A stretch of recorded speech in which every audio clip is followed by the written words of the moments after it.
Programs that help the caregiver come in various forms. There are support groups and sources of information, some of which follow the medical diagnosis of the person. If it's dementia, I encourage everyone, be in contact with your Alzheimer's Association and or other similar groups in your community that can provide information on understanding the different stages of the diseases and how to cope with someone. They can help you know this is the point at which you really need to think about finding a bracelet if someone is a wanderer so that the GPS can bring them back.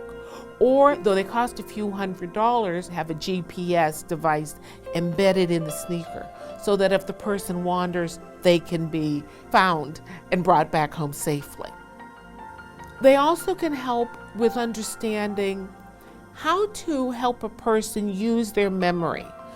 And sometimes it's a matter of the reason you want to keep the old chair is that's the one that's in that person's mind in their home, and that chair needs to be in their bedroom. But you only learn these various methods, tips, and things by going to the support groups. There are support groups for arthritis, there are support groups for cancer, but there are also online resources. And the first thing I would say is do not pay for things you find online.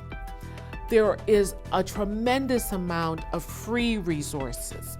There's a wonderful website that sets up it's called a shared calendar, so that for that caregiver who is doing some things and other family members are doing things, who's on duty on this day, who's taking care of this on that day, who's doing meals versus the doctor visits, who's going to come and do housekeeping.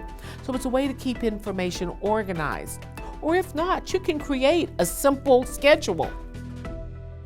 I'm Ray Landis. I'm the advocacy manager for AARP in Pennsylvania. There are a lot of resources out there that can help caregivers understand that there are things places and things that can help them.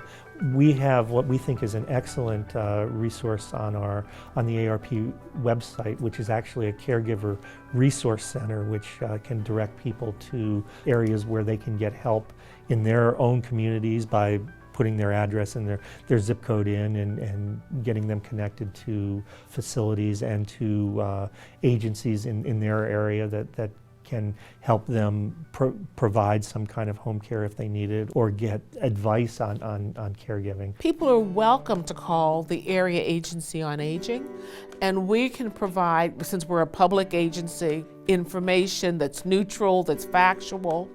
And people are able to call, even if they're visiting from another part of the country, we can give them the connections back to their local community. And that's a way to really find out what services might be available.